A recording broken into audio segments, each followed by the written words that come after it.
అందరికీ నమస్కారం. ఒక క్లారిటీ కోసం ఈ ట్వీట్ పెడుతున్నాను. నేను షూటింగ్ నుంచి ఊరు నుంచి రాగానే వెంటనే హాస్పిటల్కి వెళ్ళాను.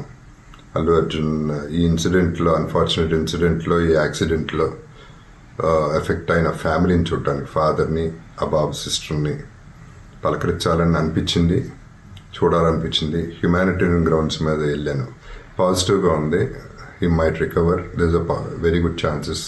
Let's hope for the best అని, with all the peoples blessing and gods and goddesses అని చెప్పేసి భరోసా ఇచ్చి వచ్చాను. I wanted to go and అందరికంటే ఎక్కువ ఎఫెక్ట్ అయింది ఆ ఫ్యామిలీ కాబట్టి ఆ ఫ్యామిలీకి సపోర్ట్ ఇద్దాం అనే మై ఎక్స్టెంట్ సపోర్ట్. పబ్లిసిటీ చేయలేదు కాబట్టి, ఎవరికి తెలియలేదు కాబట్టి ఈ మాట వచ్చింది. అది I just clarified it. Thank you very much once again. నమస్తే. అందరికీ నమస్కారం. ఒక క్లారిటీ కోసం ఈ ట్వీట్ పెడుతున్నాను. నేను షూటింగ్ నుంచి ఊరు నుంచి రాగానే వెంటనే హాస్పిటల్కి వెళ్ళాను.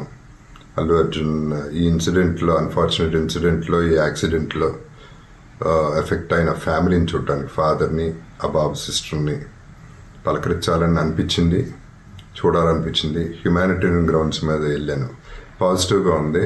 He might recover, there is a very good chances.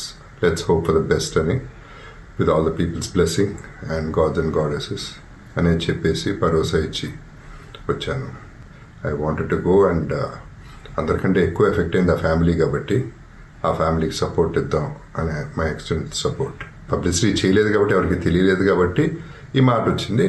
అది I just clarified it. Thank you very much once again. నమస్తే.